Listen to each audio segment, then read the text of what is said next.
Hello and welcome to ChooseFI. Today on the show, we have Cody Garrett and Sean Mullaney. They just published a book called Tax Planning to and Through Early Retirement. And this to me is one of the most important books written for the FI community in many years. It's something that provides a significant amount of detail and information and dispels fears. So many fears are just thrown around in terms of, hey, what is my effective tax rate going to be in retirement? Is this something significant? Are there things that I don't know? Are there unknowns? Are there these boogeymen that I keep hearing about in the traditional mainstream financial media? And I think what you're going to find out from both this episode and from this book is that we are so well placed in the FI community to take advantage of all of these amazing benefits that have really been showered upon us in terms of available options to really benefit and pay a very low tax liability and effective tax rate. And I think reading this book gave me knowledge that I didn't have before.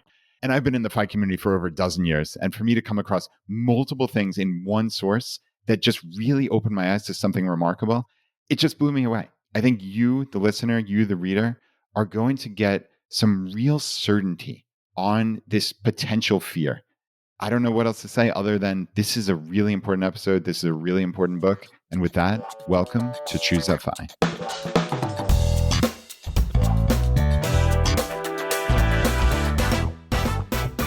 Sean and Cody, thank you guys for coming back. You two are two of maybe our two most frequent contributors here on ChooseFI. So it's really neat to have you both at the same time and really to celebrate and to talk about in great depth this really marvelous book that you guys put together. So the book is Tax Planning to and Through Early Retirement.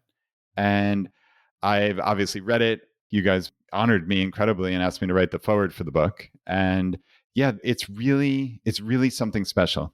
This is a book truly geared towards tax planning strategies and tactics for retirement, but clearly for the FI community, for early retirement. And it is incredibly detailed, as nobody who knows you would be surprised.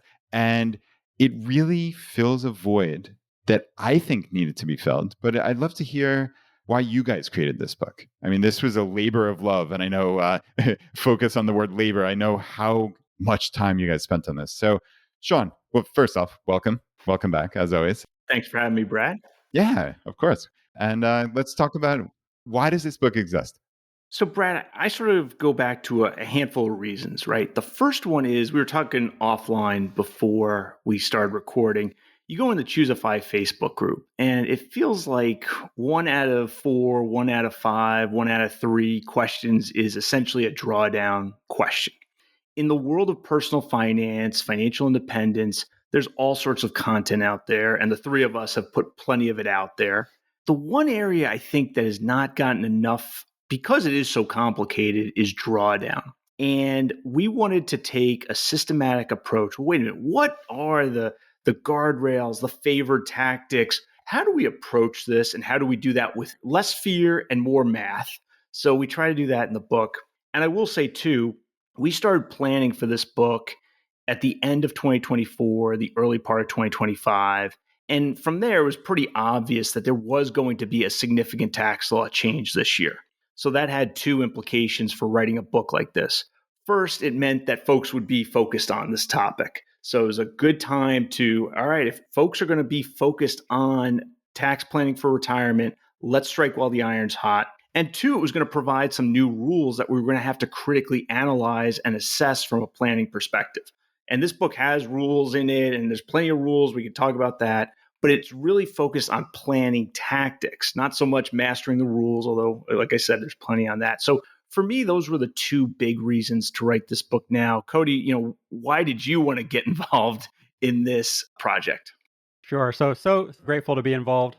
One of them is, we talk about these forums, like the Facebook group, it's amazing, but there's a lot of this, like, especially in terms of drawdown, right? You mentioned that when somebody asks a personalized question, keep finance personal, and the answer is maybe appropriately, it depends, or there's like these kind of like general rules of thumb for like, hey, here are like the general order of operations for accumulation and distribution.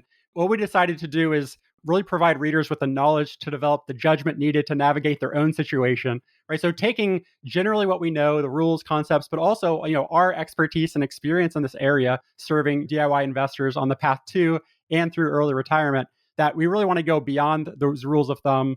And we also included in the book, of course, I wanted to count here that we have over 120 step-by-step examples with calculations. So this is not here's what we think, here's our personal subjective bias about this topic. We back it up with real math and really avoid as much as possible, basing our, there's no personalized advice in the book, but even our preferences and favored strategies and tactics, we have avoided really complexity, anxiety, and fear. Because we do see, especially in retirement planning, whether it's to sell products or to really, fear drives a lot of sales, or even just sales and opinion. We decided to eliminate fear from this book and say taxes in retirement are not something to fear emotionally, but they're something to understand and plan for rationally. So we try to take off our subjective thoughts as much as possible and be very objective with real examples, step by step, how people get to and through early retirement. Yeah, fear is such an interesting thing because I think for so many of us, our natural tendency as savers is to, hey, we're saving for a rainy day, we're saving for retirement. And I think there's something alluring in an unfortunate way about the fear because it lends credibility to the, oh, I just need a little more, or, oh, maybe one more year, maybe 2 more years, whatever it may be. Or when I plan out my retirement calculations, oh, my life actually only costs $60,000 a year, but for my FI number, I'm going to make it 80,000. Well, what's the harm, right? And when you keep layering a lot of these either conservative or fear-based projections into your FI number, it winds up extending the time to FI by many, many, many years. These things sound innocuous individually, but I just see so many of it. It's the Social Security, let's count that as 0. Our expected returns, yeah, probably 8 or 9%, but you know what? I'm just going to plug 6% into mine. And you layer each of these on top, and it truly becomes material. And I think that's why I love that you guys are focusing on, hey, let's actually talk about this fear and let's try to dispel these with real numbers. Yeah, and I'll add to that too, that one of these conservative assumptions, a lot of the fears around the tax part of it, that, you hear these things like the government's going to take half of your retirement in taxes and things like that. So, what's nice about this book, from our perspective, is we didn't try to reinvent a general retirement planning book, but this is really focused on really, getting behind the curtain and dispelling some of the boogeymen around taxes are too complicated and taxes will crush me in retirement. Right. And that idea of, let's say I'm using the 4% rule, even going beyond that, people say, oh, but that doesn't include taxes. Oh, no, I'm going to, if half of my money is going to go toward taxes, I need a 2% rule, et cetera. So we're actually focusing specifically on the tax part. And I think that readers will be kind of blown away by actually how friendly the tax code is specifically for retirees. I love that, Cody. And yeah, obviously I was remiss for not mentioning the tax, which I would have gotten to eventually. But yeah, that is why this exists, right? Because this is a big fear. I think the three of us here, but we have CFP, a couple of CPAs, right? And we understand the tax code, but a lot of people don't even get the rudimentary aspects. And that's no knock on the general population. Obviously, it's just all we hear is, oh, taxes are the boogeyman, right? And oh, even just specific terminology. I can remember my parents talking about capital gains as if it was a boogeyman. And it's no, the government is showering favors on you to give you preferential rates. But when you don't know that and you just hear these terms thrown around, they become scary. So I guess, Sean, why don't we start there? So what do you see as the biggest misconceptions for early retirees when it comes to tax planning for early retirement? So I think the biggest one is, frankly, the effective rate that folks are going to pay in retirement. And you've covered this on the podcast several times. When you get to an early retirement, particularly an early retirement, where the odds are, and this isn't universally true, but the odds are you're going to have significant brokerage accounts going into the first part of your early retirement. And those create an incredible opportunity. And that's because of the 0% long-term capital gains rate. People worry about, capital gains. Well, wait a minute. Let's think about that from the lens of an early retiree who, other than those capital gains, has relatively low income, right? They're not working. And the world has taken a turn from like the 1980s when we were kids. When we were kids, bonds were paying 10+% and even dividend yields were 5+%. So even an early retiree might show a lot of taxable income. Today, think about where an investment like VTSAX, no investment advice, but just think about VTSAX. If you got 2% from that thing, that's a high yield year. So it's very hard to show a lot of income in retirement. And oh, by the way, they passed a 0% long-term capital gains bracket, which applies both for singles, married filing joint. You can have a lot of gains that you pay zero tax on. And in fact, it might be so many gains that you pay zero tax for the year, even with maybe some Roth conversions. We could talk about that a little bit later.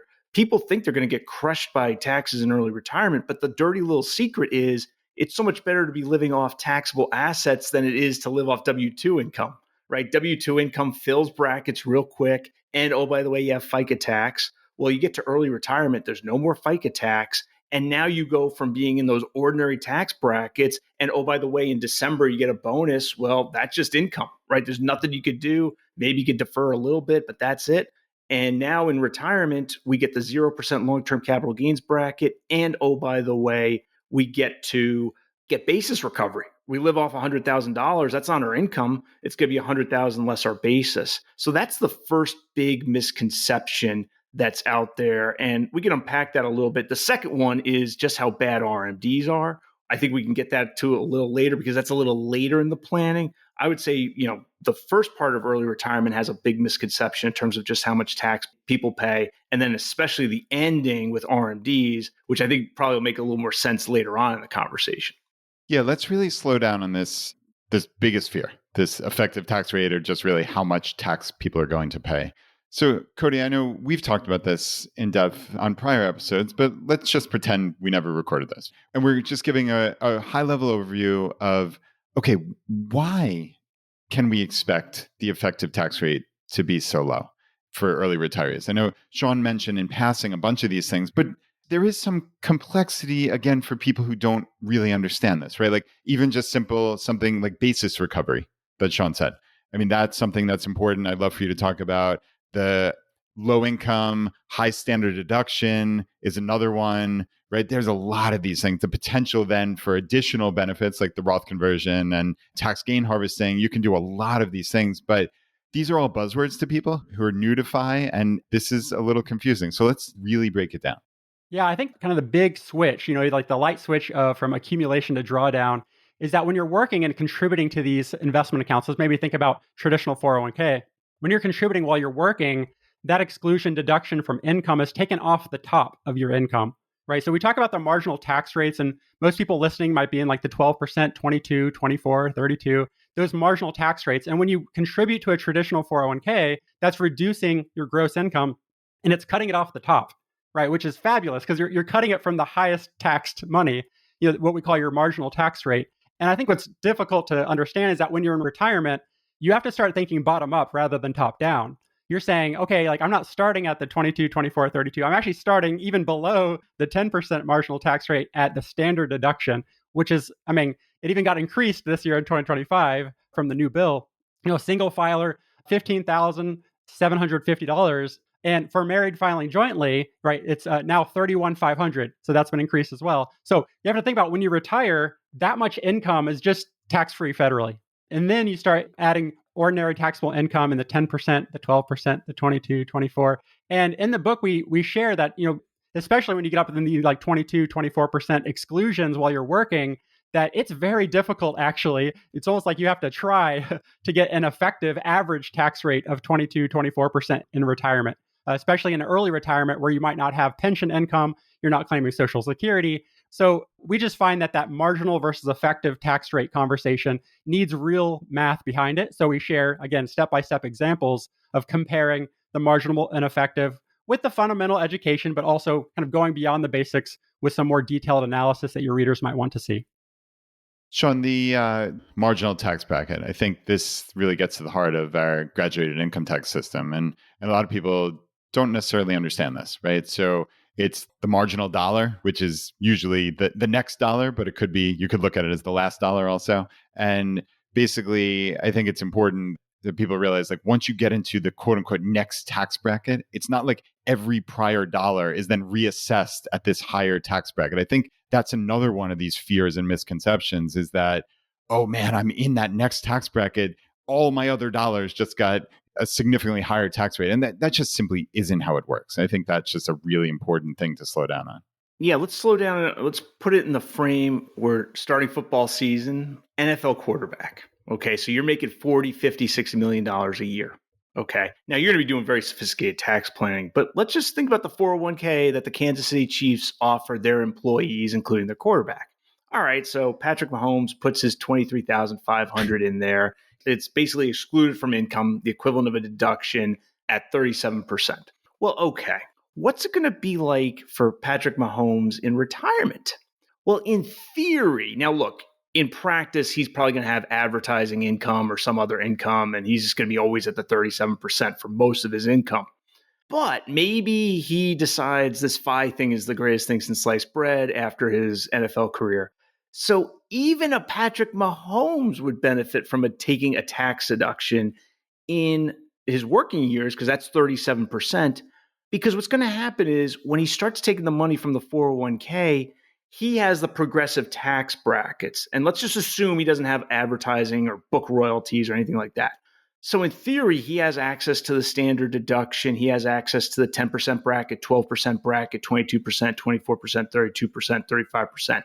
Even for someone like him, it might make sense to take a deduction today because he's got at least some chance that some of the recovery, some of the distributions in retirement will get taxed below 37%.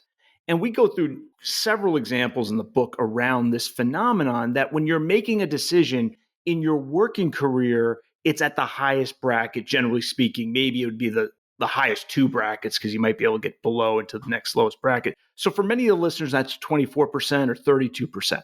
So that's the question on the table today. But in retirement, particularly in early retirement, they might take that money back out against a standard deduction. That's 0%. Everybody likes paying no tax. And then 10%, and then 12%, and so on and so forth. And that's part of the reason, people worry about the uncertainty here. There's like, oh no, taxes are going up in the future. Well, even if they do, say 10% goes to 15%. That's a 50% tax hike, by the way, not likely to happen, but say it did. Well, you're still better off deducting today at 24% and including tomorrow at 15%, right? So one of the things we try to do in the book is really break down how retirement distributions are taxed so people don't have this opaque fear of just, taxes are going higher, debts and deficits. We just try to say, well, wait a minute, this is how these distributions are actually taxed. So the odds are in your favor, even in a world where there might be future tax hikes. Yeah, that odds are in your favor. This is just the key to making decisions in life, is that you make the decision with the best information you have available. Yes, there is some bizarre scenario where tax rates go up so much that this would have been a bad decision, but I would rate that as less than, a 1 in 100,000 chance. I mean, it's essentially zero because like you said, our tax rate's going to go up 50%. Even if they did, in your example, you'd still come out to the good because you're putting it in at a 24% deduction and maybe pulling it out at 15%. So even that would be an absolute slam dunk. And the likelihood of tax rates going up 50% seems, essentially zero. I would bet my life on that essentially. Well, and Brad, one of the features of the book is our chapter 20, which goes into chapter and verse. And let me say this, it's not dependent on which political party wins the elections. The odds are that retirees in the future are going to face a tax climate that looks a lot like the tax climate we have today. And there's even a chance it'll get even more favorable for retirees. But yeah, the tax rules really love retirees. They love early retirees. And just there's so many structural things that, like you're saying, how do you stack the deck in terms of getting the odds in your favor? And the odds are going to be that retirees are going to still show low income, or at least lower income than they had in their working careers. That's something we've sort of lost in this discussion is people are worried about all these taxes in retirement. Well, how are you going to have all this income in retirement when you're no longer working for income, right? This has sort of gotten lost in the conversation. Congress can increase tax rates, but the odds are retirees are not going to have as much income as they had during their working careers simply because they don't get up to be at a job at 9 a.m. right? We sort of lost this common sense thing like, oh, wait a minute, if I'm not working for an income, my income's probably going down. We lost that. And our book tries to revive that common sense notion. Wait a minute, are you really going to have all this high income in retirement? Yeah, and I'll add to that there's a difference between, when Sean says income, right? He's talking about income that shows up on the tax return. We need to understand too and reiterate that spending is different from your income. For example, we talked about basis recovery. We mentioned that term earlier. Let's say that I contribute $100,000 over some years to a taxable brokerage account, and that $100,000 turns into $150,000 with $50,000 of unrealized capital gains. If I sell that whole entire investment, I have access to cash of $150,000, but my income that shows up on my tax return is only $50,000. So I think it's too to think about, hey, the amount you spend is not the same amount that's going to show up and be taxed on your tax return. Yeah, that is absolutely critical. And yeah, this is another one of those the long-term capital gains at a 0% tax rate. Now, of course, we can only talk about 2025 now, and I'd love to hear what that amount goes up to, because we talked about this before, Cody. I think for 2024, it was in the $94,000 range. But yeah, let's just really slow down on this so people understand. This is a scenario where, your example, you bought mutual funds or whatever over a period of years for $100,000 in cash in sum. And the value now went up to $150,000. We're saying this is long-term capital gains, which means you've held each of the individual items for more than 1 year. And in that case, you get access to preferential rates, right? So for most people, in broad terms, we think long-term capital gains tax rates are 15%. So even in that scenario, that's not too shabby, right? So you have a $50,000 gain, that would be $7,500 in tax on, you're pulling out for the early retiree. And this is so critical, Cody, like you just said, it's the cash you have access to versus what is technically a gain or income on your tax return. So in this scenario, you're getting access to $150,000 in cash to pay for your life expenses, which might be 2 or 3 years for many early retirees. And even at the 15% bracket, long-term capital gains bracket, you'd only be paying $7,500 in tax. But I think the three of us know there's a very high probability this is going to be more like 0% tax on those actual gains. So let's stop on this because people need to understand this. All right. So for 2025, Brad, if you're a married couple and you're under age 65, both of you, at the end of the year, you start with the 0% long-term capital gains tax bracket, which is $96,700. Right. So you can have $96,700 of income and still be in that bracket, but it gets better from there. Well, how do you define income? You got to add up all your income. Okay, that is what it is. And maybe it's capital gains, maybe it's not, but okay, just add up all that income and then add at least the standard deduction. So it's an at least, right? Because maybe you're going to itemize, but most people don't. So let's just be conservative. Let's use the standard deduction. That is now $31,500. Coming into the year on New Year's Day, that was $30,000. The 2025 tax bill increased that by $1,500. Now you say, $1,500, that's not that big of an increase. And it's not, but it's something, and it compounds because that'll be in effect next year and the following year, and it'll get inflation adjusted. So this is all compounding to the early retiree's favor. So let's do some quick math, which is always dangerous on a podcast. If I add $96,700 to $31,500, and I'm literally doing this the way we did it in third grade, I am getting $128,200. And I think that's right, actually. Yeah. That is $128,200. So in theory, you could be an early retiree. You could live, say, on $200,000. All right. And let's just say, again, not investment advice. It's literally sales of VTSAX. And let's just ignore the dividend for just a second. So you live on $200,000 as a married couple in early retirement on VTSAX. So $200,000, that's pretty good. But you only have whatever that is, $71,000 of basis or thereabouts. So your gain on your tax return is $128,200. If that was literally your only taxable income for the year 2025, you pay zero federal income tax on living on $200,000. Now, that's a bit of an extreme example. That's certainly not like, obviously your mileage might vary, but consider that retired married couple compared to when they were working for $200,000 W-2 income, right? Just in FICA taxes alone, they're going to pay $15,000. So the tax rules, whether you like them or you dislike them, write your congressman, write the president, really want you to be early retired, as you can see in that example, where for getting income tax, just working for $200,000 a year as a married couple means you're paying $15,000 in FICA taxes. It's actually a little more, versus our retired couple might be able to live on $200,000 and pay zero federal income tax and zero FICA tax. And I'll add on top of that, that while you're working and earning $200,000 as a married couple, you're actually paying about $27,000 in federal income tax on that ordinary income, versus that example we just shared, because it's, that those realized capital gains tax at 0%, like $27,000 while working plus the FICA taxes versus $0 in retirement.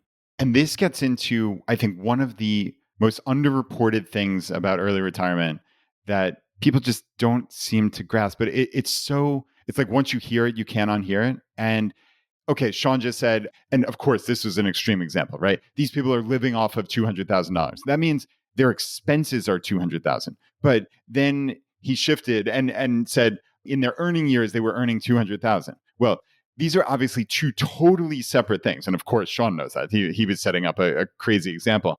But really, think about your current income. Okay. And this ties into what you were saying a couple of minutes ago, which is people vastly overestimate the amount of income they're going to need or the amount of cash they're going to need, and therefore the amount of tax they're going to pay in early retirement. And it's because of this fundamental misunderstanding, which is, let's say you made $200,000 as a married couple, which is a great income. Well, in that, you're going to have that $20,000 of tax that Cody just mentioned. And by definition, to get to FI, you have a significant savings amount, right? So if you got to FI in 15 years, you probably had a 50% savings rate, okay? Well, you take your $200,000 of income, you subtract out even just say $20,000 of tax, even though we think it's going to be significantly higher than that, with the FICA, which Sean mentioned, which is just the payroll taxes, and then additional tax, but you're down to 180. You probably have 50% savings rate on that. So your actual living expenses, your life costs $90,000. That's what you need to replace, people. This is the most important thing. It's not relevant what your income was. It's what does my life cost? That's what I need to replace in early retirement. And that's where this book comes in, which is basically saying we have all of these strategies. Many Congresses and the presidents have showered us with benefits of, we get this massive standard deduction, we get this massive long-term capital gains. There are premium tax credits, which we can talk about also. Like when your anticipated needs and therefore your income is low enough, you are just simply not going to pay that much tax, which is wonderful. And this gets to an issue we tackle in the book. And we have a little saying in the book, pay tax when you pay less tax. What we have just demonstrated in this conversation, and none of this is about the exact dollars and cents, but what we have demonstrated is workers tend to pay a lot of tax. Retirees tend to pay relatively modest taxes on average. So when do you want to pay your tax? Do you want to pay your tax when you're working and you're paying a lot of it? Or do you want to pay your tax when you're retired and you pay a lot less of it? So we say pay tax when you pay less tax. And for the vast majority of Americans and the vast majority of listeners, you're going to pay less tax in retirement. So doesn't it make sense to push off the tax burden into retirement? And doesn't that have a lot of relevance for the whole traditional versus Roth conversation? And Cody and I are not anti-Roth. Let's be clear about that. But what we are for is assessing known trade-offs. And when we work and we put money in a Roth 401k at work, we are sacrificing a tax deduction at what might be our highest marginal rate. What we're essentially doing by electing a Roth 401k instead of a traditional 401k is we are electing to accelerate and increase taxes in most cases by paying them when we pay the most tax. When we do a traditional 401k, what we're saying is we're going to defer that tax. And by deferring it, almost certainly, not 100% guaranteed, but very, very likely, we are decreasing that tax. And we see commentators, and there are very influential commentators who just love Roth 401k, Roth 401k. You got to do the Roth 401k. Well, wait a minute. Isn't that in most cases, even for very affluent people, an invitation to both accelerate tax and increase tax by paying tax when you pay the most tax? So that's a lot of what the book is trying to get at, is these marginal decisions and trying to pay tax when we pay less tax. And the reason, by the way, that most retirees will pay less tax in retirement is that even if the tax rates go up, their sources of taxable income go down.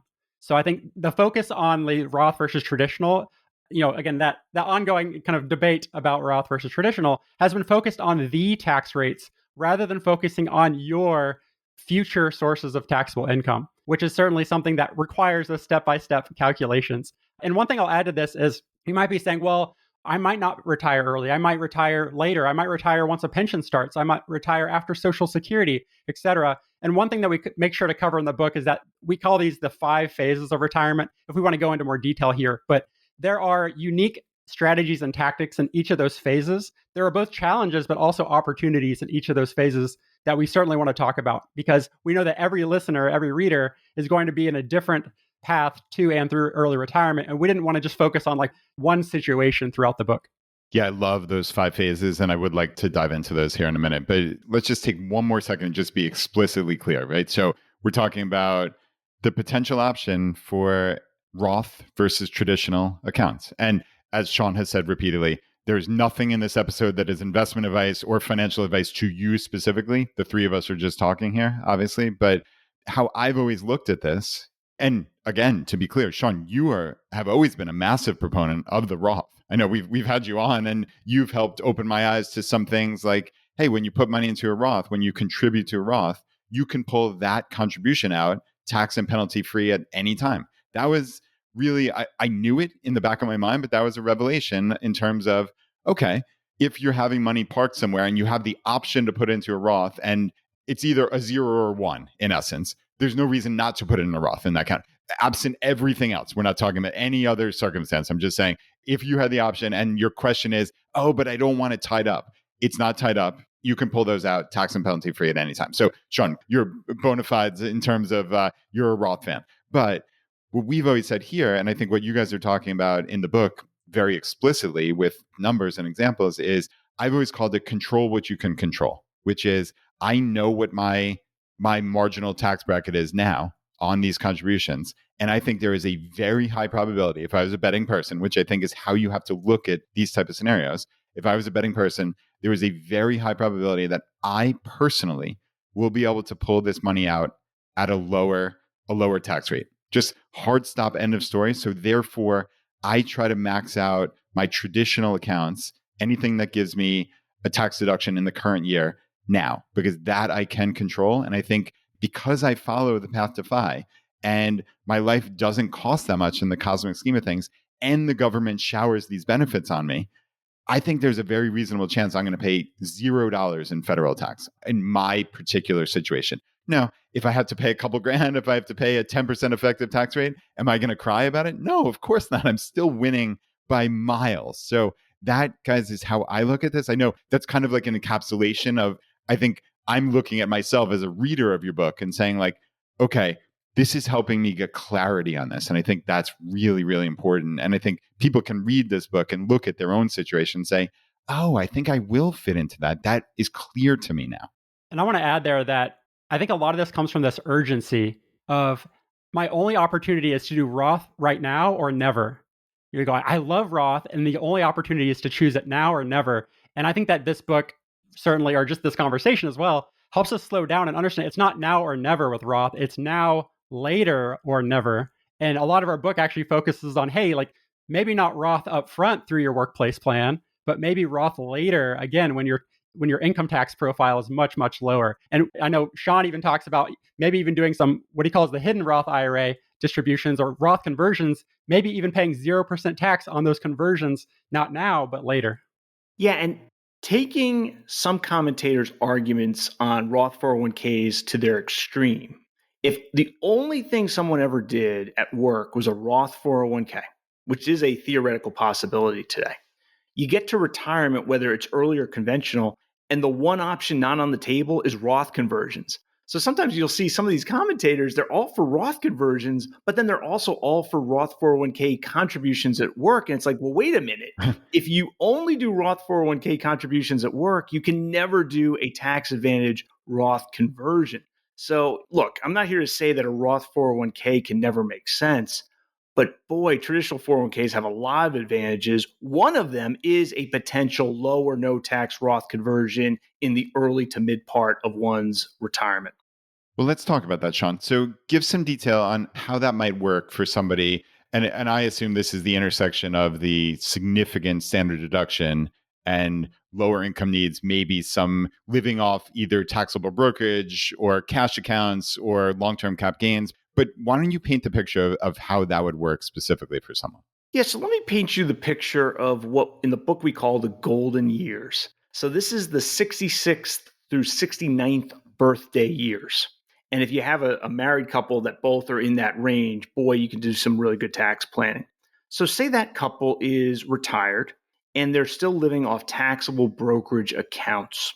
All right, they have so much green space for good Roth conversions, good tax planning, because they don't have to be claiming Social Security at this point. They're not subject to RMDs, and they don't even have to worry about the premium tax credit. So what that couple could do is they could live off these capital gains, and because of basis recovery, their income is really low. Well, that couple now has the standard deduction of $31,500. In 2025, they have an additional standard deduction as long as they're both 65 of $3,200, and they now have a senior deduction of up to $12,000. So some quick math on that is $46,000. Okay, let's say their only income is a little bit of long-term capital gains, just a little bit of qualified dividends, and $1,000 of interest income. Okay, what that couple could do before the end of 2025 is a $45,700 Roth conversion. So go into the old traditional IRA, traditional 401k, move $45,700 to a Roth account. That's taxable, okay? But what they've just done, in my example, they only had $1,000 of interest income. So the 45.7 of taxable income we just created with that Roth conversion, that gets sheltered by the combination of the standard deduction, the additional standard deduction, and the $12,000 senior deduction, okay?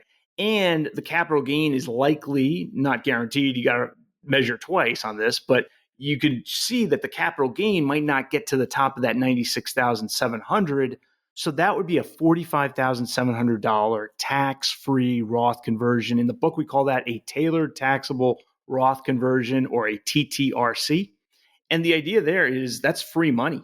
You literally just moved 45.7 in my example from a tax-deferred account to a tax-free account, totally tax-free, fantastic planning. And this exists out there in the world. And so folks should be attuned to it, especially in what we call the golden years, 66 through 69. Whether you're single, you're married, you got to be attentive to this. Could be a really good opportunity to get some money into a Roth account through a quote unquote taxable Roth conversion you pay zero federal income tax on. Yeah, that's incredible. And for people who are not in that age bracket, and we're talking somebody who's maybe early retired in their 40s, let's say, all is not lost. It's just you don't get those additional benefits, right? You get the $31,500 of, if you're married, filing joint, of course, you would get that standard deduction. So that would be entirely tax-free on this Roth conversion. And then even, quote unquote, worst case scenario, the 10% tax bracket goes up to $23,850, it looks like, for 2025. So you're talking, you could pull the $31,500 plus $23,850. So what is that? $54,850 for only $23.85 in tax, which is a tiny, tiny, tiny little effective tax rate that's somewhere in the vicinity of what, a 4 and change percent. So, I mean, this is why this book exists, guys, right? Like, this is why everybody needs to understand there's nothing to fear, especially for those of us in the FI community, in terms of some crazy tax bomb that I think people are somehow have in the back of their mind is going to befall them in some bizarre way. And like, it's hard to come up with a scenario. Anyway, Cody, we did this on a recent episode. Like, you came up, it was the putting the middle class trap to bed was our article. And like, you came up with the most extreme examples of like a worst case tax scenario. And it was still something, a crazy low effective tax rate. And I think that's just such an important takeaway for everybody is like, there is nothing to fear. And these guys have explained it in great painstaking detail, like with 100 plus examples of why there's nothing to fear. So Cody, I know that's a big mouthful, but I think you had a follow up on that. Yeah.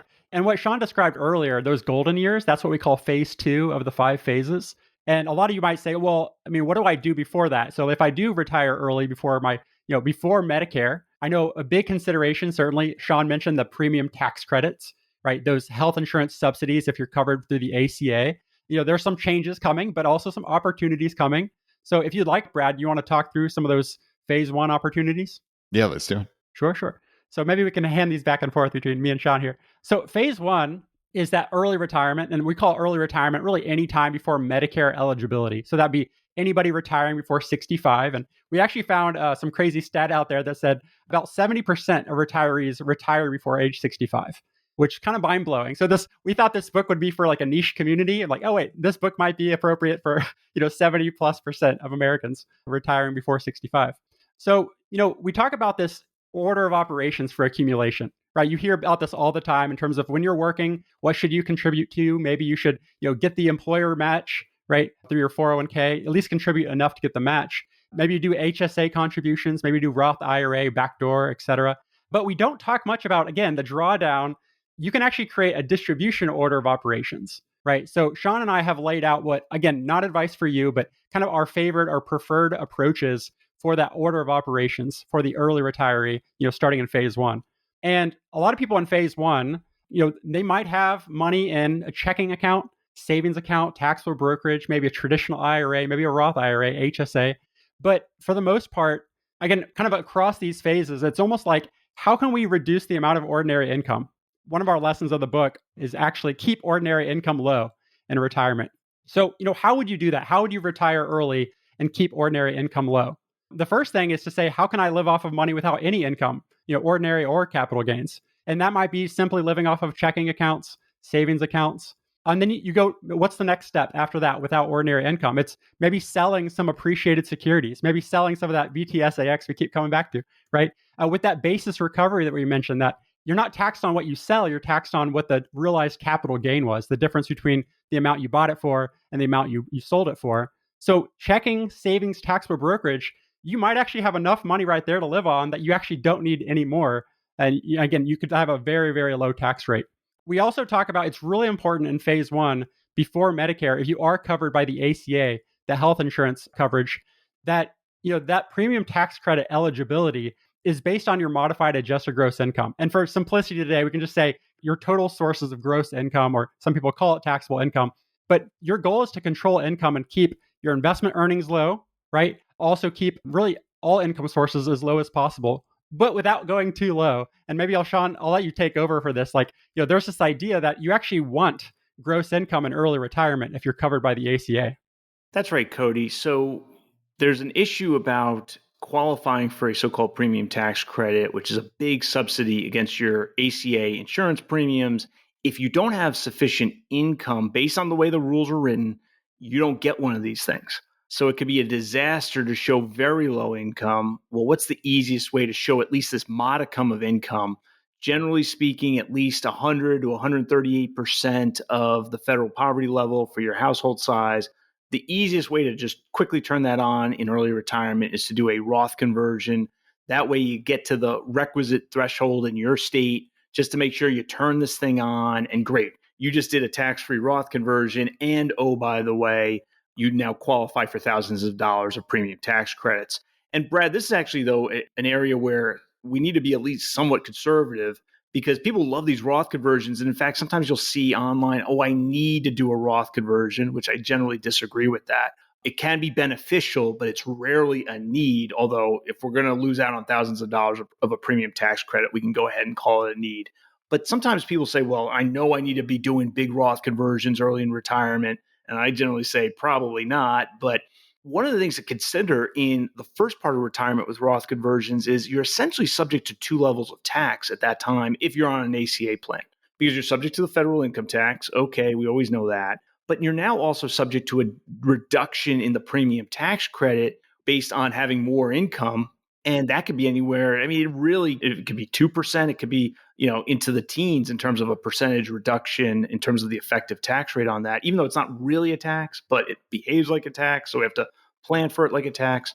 So it's a time to be conservative. But like Cody's saying, there can be times where you need to turn on the premium tax credit, and why not do a modest Roth conversion to do that? Sean, two quick questions. So I think you said something like you want to have your income over, I don't know, 138% was the number that I thought I heard of the federal poverty level of income. That's before the standard deduction, I'm assuming? Yes, that's just income. It has nothing to do with the standard deduction. And that's to avoid Medicaid eligibility based on income level, based on your state's rules. And so that's a little bit of a rabbit hole we can't get into today. Of course. But essentially, my understanding is most states are going to say you're income eligible for the state's version of Medicaid if your income for the year is below 138%. That's a general rule, just a rule of thumb. You got to look at your own state's rules. So we want to avoid that. And the way we avoid that is by just triggering some Roth conversions and rounding up in that case, not rounding down, just to make sure we don't have too little income, because we don't want to qualify based on income for Medicaid. And now we can't get a big premium tax credit against our ACA medical insurance plan, which is probably what we're going to want to be on. We're not going to want to be on Medicaid from a planning perspective. We're going to want to be on an ACA plan. And in the book, we go through the 4 tiers, bronze through platinum, and we talk about the computing premium tax credits, planning for this. People worry that they can't retire because of health insurance. And I would argue for 95%, maybe more of the audience, if you have financially sufficient assets, you should be able to retire because the ACA plans, while not perfect, are good enough to prevent financial ruin in the event of a high medical need. Look, we could all be in car accidents. You always need to have at least some modicum of medical insurance, in my view, to prevent against financial ruin. And I think the ACA plans are good enough in that regard so that medical insurance for the vast, vast, vast majority of the listeners should not be a gating issue in terms of do I retire or do I not retire?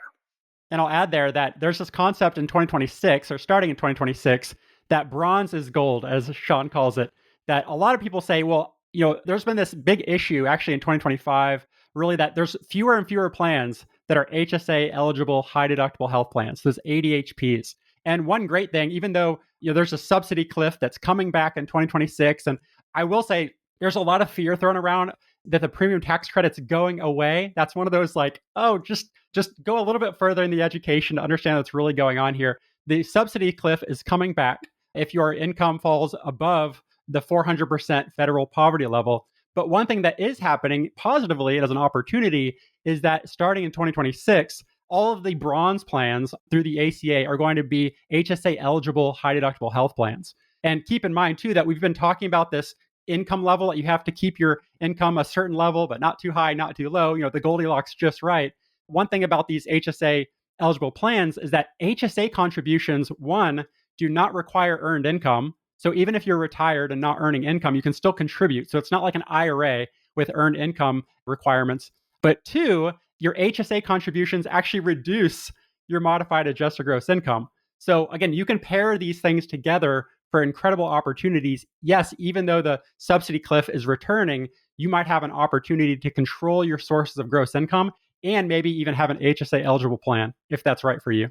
Yeah, and Sean and I talked about this in great detail on episode 557, which is just about 2 months ago. So if anybody wants to take a look back at that, we talk about the OBBB, the One Big Beautiful Bill, and talk about implications for the FI community. That was a really important one. So, right, it's so interesting, this health insurance. And of course, you guys talk about this in terms of the tax and getting in this Goldilocks, but just kind of taking a step back for the larger FI community. So many people ask this question, like you guys said, it's like, how am I going to get health insurance in early retirement? It's like, it's as if people have amnesia that the ACA exists. Like, it exists. This is really simple. Like, there is a cost to it, obviously, but if your income is low enough in early retirement, you get these premium tax credits and your health insurance premiums are going to cost very, very little. But regardless, there's no surprise here. You can just purchase a plan. I saw one of these clickbaity type articles. I'm going to attribute it probably maliciously to like Market Watch or something like that. It was like, I'm 62 years old. I have $2.8 million, but I don't think I can retire before 65 because what am I going to do about health insurance? It's like, lunatic. There's the ACA. Just buy the plan. You have $2.8 million. Give me a break. Like, and not for nothing, but like, there's also out-of-pocket maximums, right? Like, it's very hard for somebody with financial assets to get ruined by. And this is not to say, obviously, we all know there are major problems in our country, and this we're not going to adjudicate this now with health insurance and costs, and totally separate issue, right? We could have fun talking about that another time, but if you have financial assets, it's highly unlikely you're going to be ruined by health insurance or healthcare costs. Does it mean it's palatable? Does it mean it's wonderful? Of course not. I'm not arguing that. But there's a cost for this. And that's a really nice thing. So, okay, TED Talk over. But Sean, I'm going to ask you one more question. I asked you about how does a standard deduction fit into that federal poverty level? Similarly, but I suspect it might be a different answer. We're saying that there's the option to basically harvest long-term capital gains at potentially a 0% long-term capital gains rate. But what's the interplay here with ACA? Does that quote unquote income count against ACA subsidies, or is this an entirely separate thing? So, Brad, capital gains income is income for ACA premium tax credit purposes. So that could be both a feature and a bug. It's mostly a feature because what happens is you get to early retirement. If the only assets you had was Roth accounts, I'm just giving some extremes. Well, now you have zero income. You have no way to qualify for a premium tax credit. Or if you get to early retirement and the only assets you have are traditional retirement accounts, now there's planning that can make this work, but it becomes a lot more challenging because every dollar you spend is a dollar that increases your income that then, reduces your premium tax credit. Taxable accounts are a little bit like the Goldilocks. It's right in the middle, right? You spend the $100,000, but your income isn't $100,000. It's $100,000 less the basis. So maybe the basis was $60,000. Now your income's $40,000. That's a pretty good place to be from a premium tax credit position. And so that's part of the reason. There are many reasons we really like those taxable accounts, spending those down in the first part of an early retirement. But yeah, that's a great way to help control your income is by spending down the taxable accounts first and only reporting the capital gains income, which is this difference between value and basis. Yeah, and even the capital gains, those long-term capital gains, we've been talking about they're taxed at 0%. Even if they're taxed at 0%, they're still included in that gross income number for ACA. So that's a really important point that just because you don't pay taxes on a certain type of income doesn't mean it's excluded from that federal poverty level income level. Right. So this is a constant balancing act. Right. And I think that's what everybody needs to look at their own situation, what's most advantageous for them. But like we've talked about, to get these ACA credits, you need to be above roughly 138% of this federal poverty level. But there's now the 400% cliff where if you're over that, you don't get any ACA subsidies. But then we're talking about, but wait, we have this long-term capital gains that's at 0% up to 96,700 married filing joint. But if you fully max that out, your taxable income, let's say you did Roth conversions for 31,500, which would be the standard deduction. So that wipes that out, but it's still income. And then you have 96,700 of gains that you harvested. Well, your tax return is going to look like you have $128,200 of taxable income. Yeah, we said before, your tax liability is going to be zero, which is marvelous, right? But I think there's a very high probability your ACA premium tax credits are going to be zero or minimal if you're showing $128,200 of taxable income in that case. Am I on the right track here, guys?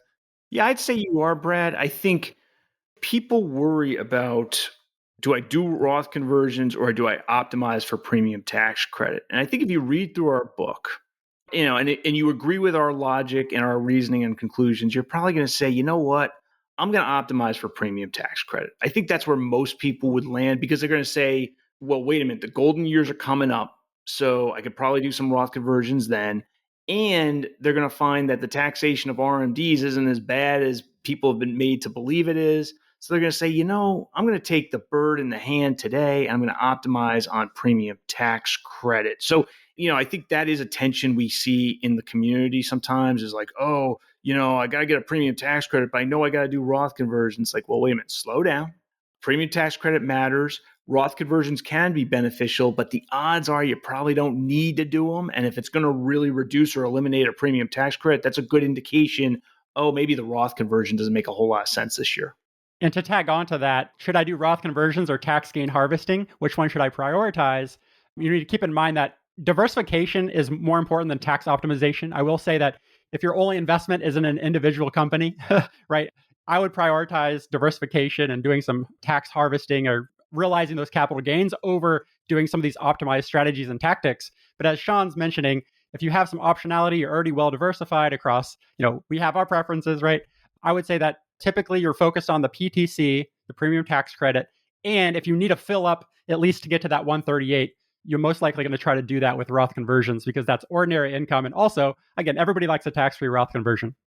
Guys, this episode has been chock full of information, but I think those last couple of minutes were maybe the most important takeaway for me, and I think for everybody else, is there's no need. I think this is, Sean, I'm so glad you've said that repeatedly. Like, everybody needs to take a breath.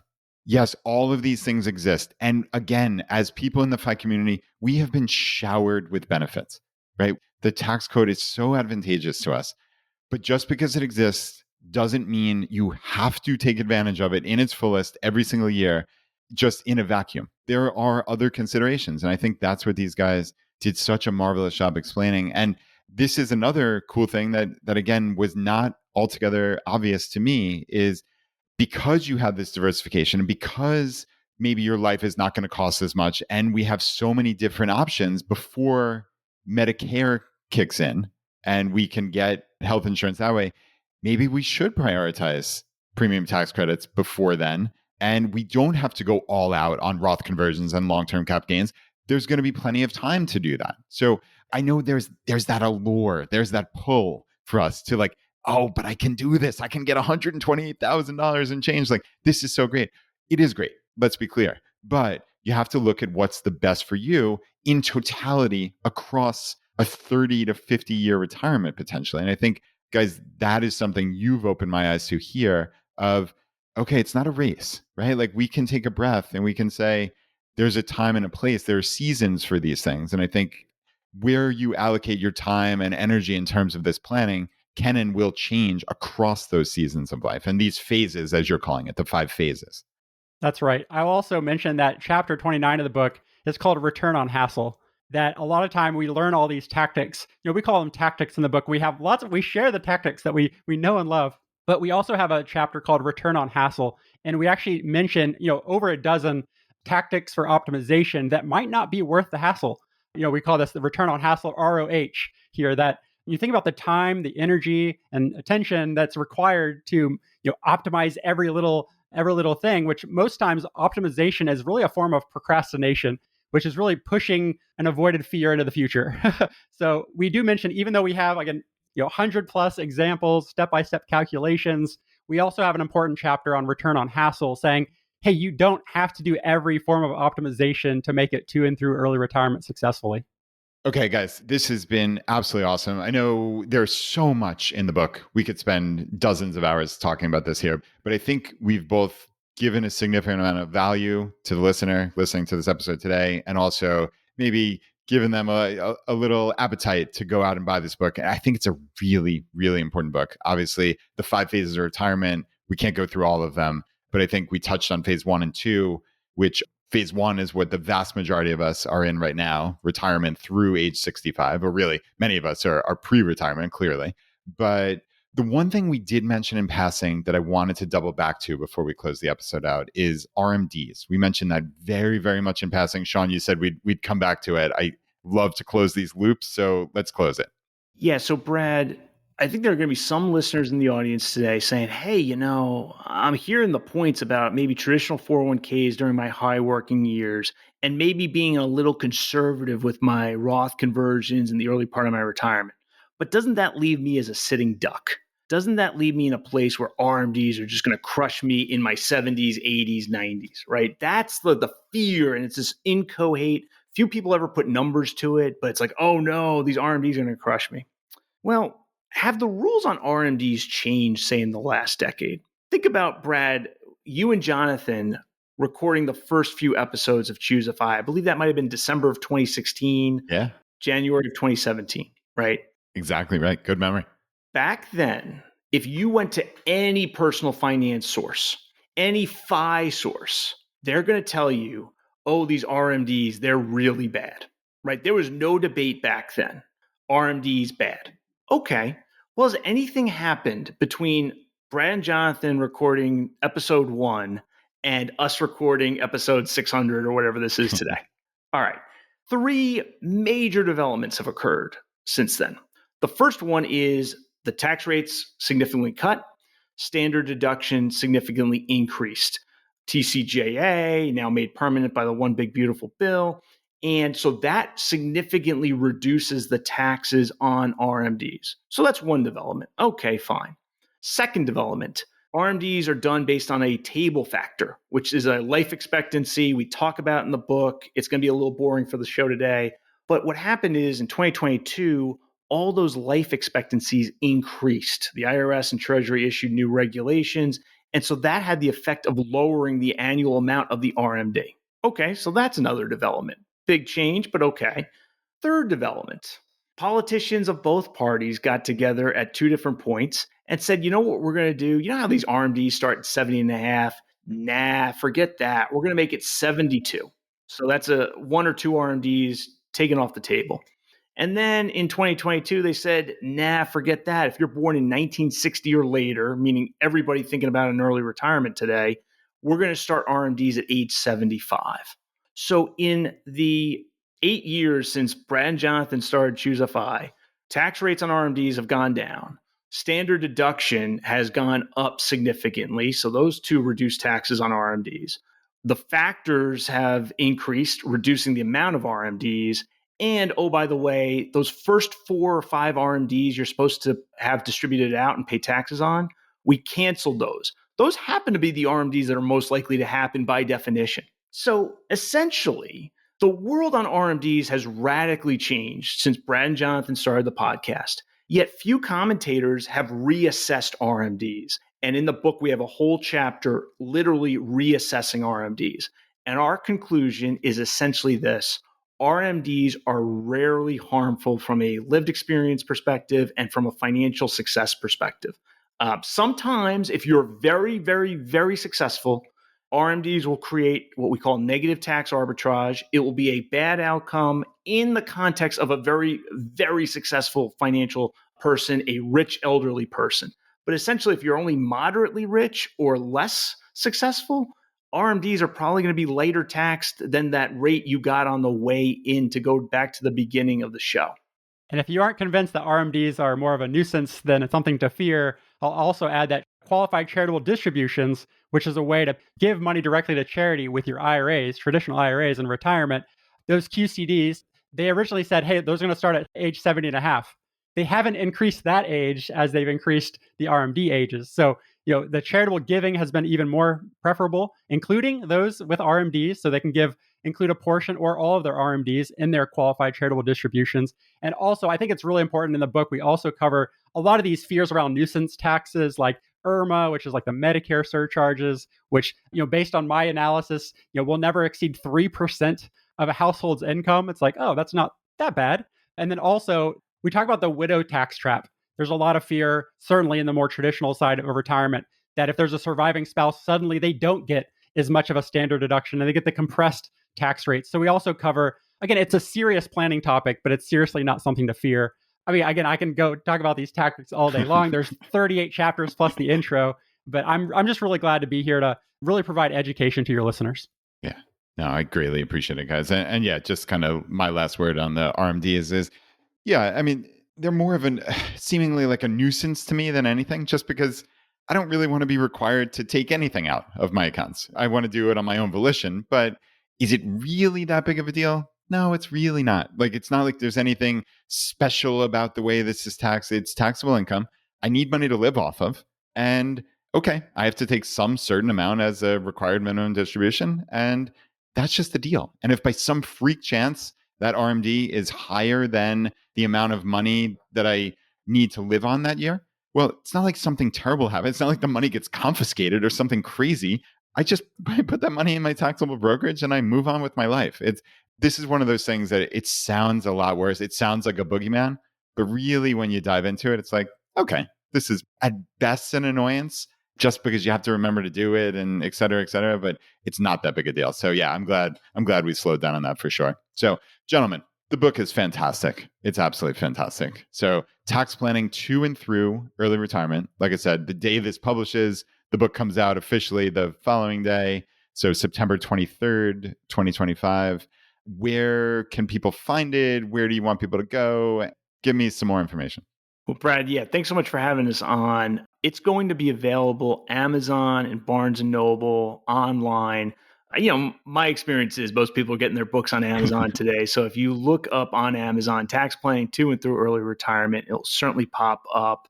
And, by the way, there's a Kindle or ebook version. There's a paperback version. So, buy the one that best suits your preferred style for reading. And yeah, I think it's going to make a really good contribution. Or that's the hope, is that it's going to make a contribution to education and, dispelling some of the fears that folks have about taxes in retirement. Yeah, and I can certainly vouch for that. It's a very detailed book in the best possible way. It doesn't read like a textbook. It's not boring, but it's detailed, and it has to be, and it's important. And I'm glad you guys spent such a significant amount of time. I mean, hard work, effort. I know this is, as you said before, a labor of love. And I just wanted to thank you both really for your contributions to the FI community, to the ChooseFI community specifically, and for bringing this book to the world. I think it's really important. Oh, thanks so much, Brad. All right. So to everybody listening, you can just search for this on Google, search for it on Amazon. We will have a link in the show notes, but just search tax planning to and through early retirement. You can't miss it. And until next time, thanks for being part of the ChooseFI community, and thanks for listening to the show.